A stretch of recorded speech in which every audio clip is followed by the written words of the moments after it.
خب اماموف در نتیجه شما بینید وقتی کشال یافته این نزد دکتر رو ما به نظر نمیگیریم 5 دقیقه دوشی میگیرم مایلش وقتی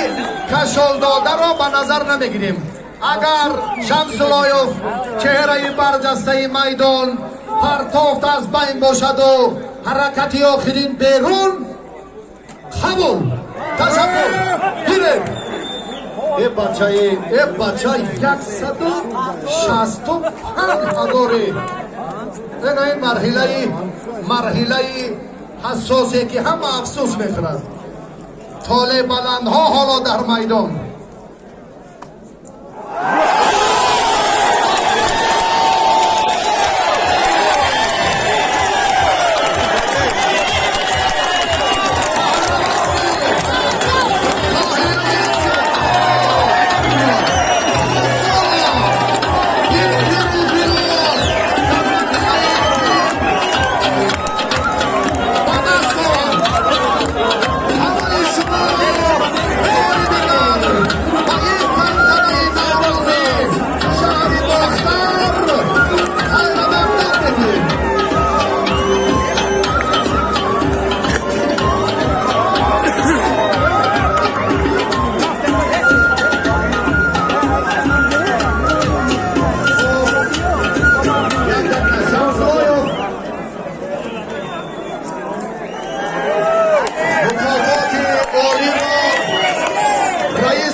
میسپارم حالا برای گرفتن تحفه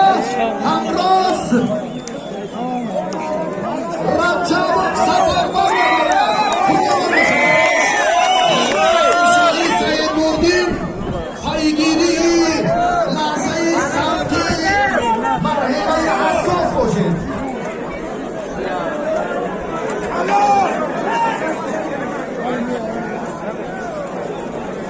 دست پرور باشگاه ورزشی لنگلیف همراز رجبوف امروز اوستا پیریان کامرانشاه اوستا پیروف پریدون اوستا پیروف و مرحله های خیلی حساس تمدن کردند که شاگردشان سوپر جام نوروزی رو از خوتلام به سوق میبرند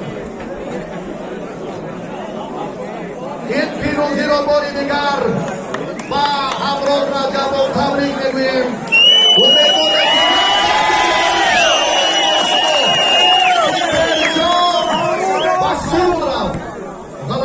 مبارک باشد همه شما رو باز همه شما سرفرازی ماست با همین تنتنه نوروز فصل گوشتین نشاد و شادی در شهر باختر خاتمه می‌یابد و محترم رئیس حکومت ولایت دولتعلی سعید جهت دستگیری همه جانبه و انعام عالی یک بار دیگر سپاس می‌گوییم. تشکر و سلامت باشید.